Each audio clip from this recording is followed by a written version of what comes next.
What's good? Noah from Highsnob here. We are currently in the Marais for Heron Preston's presentation slash runway show. A lot of people are coming. Actually, Virgil just came through after his monumental show. We're going to go inside, check it out. We're going to actually talk to Heron and talk about his influences and why he chose to kind of make this fusion presentation runway show. And we're also going to talk about where he thinks the future is going, because he is most definitely a part of the brand new wave that is making fashion really change for the better or for the worse, some people would say. But personally, I think it's really exciting. Stay tuned.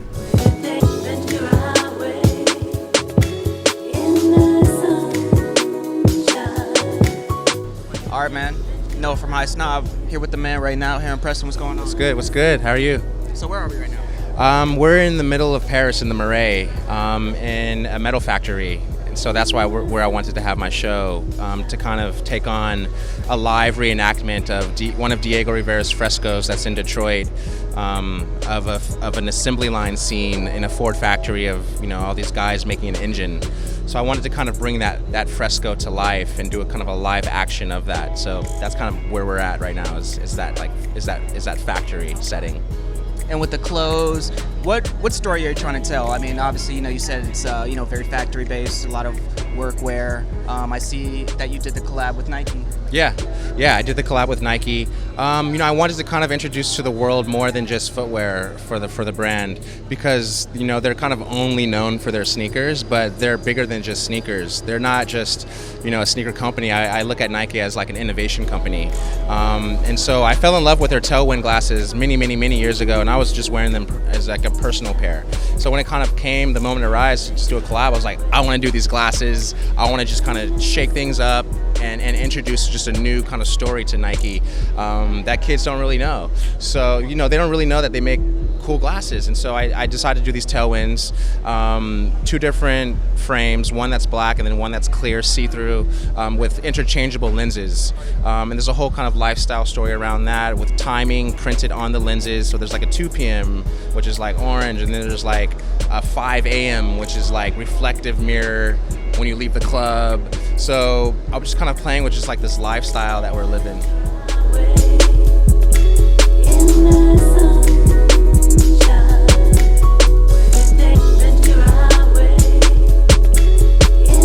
Dope, man. So this is a very like new concept, the way that you're showing your clothes. It's kind of like a fashion show mixed with a presentation, mixed with just like a vibe, People are like drinking HP water. Yeah. So how do you think the tide is changing? I mean, look, your homie Virgil just had an incredible moment. Man, we're not fashion designers, Virgil's trained as an architect, and I went to Parsons, but I got a business degree from Parsons. And I feel like bringing these different worlds into the industry kind of automatically by default will shake something up, because we're following different rules, we're writing different rules, and we're challenging ourselves to kind of do things that are just different and interesting to us. So since I'm not traditionally trained as a fashion designer, I didn't want to do a traditional kind of runway. I wanted to kind of shake it up a bit and kind of also play with like the idea of like an art performance. So that's where you get this live assembly line from, of these workers making these platforms. So instead of just walking in onto the presentation and already seeing models on these platforms, I wanted you guys to see like the making of these platforms as well. So yeah, that's just kind of where all these ideas are coming from, is like bringing different worlds into already existing worlds and just colliding and creating new stories and presentation and ideas in that way. Dope, man. Thank you so much, and congrats, man. Thank you so much.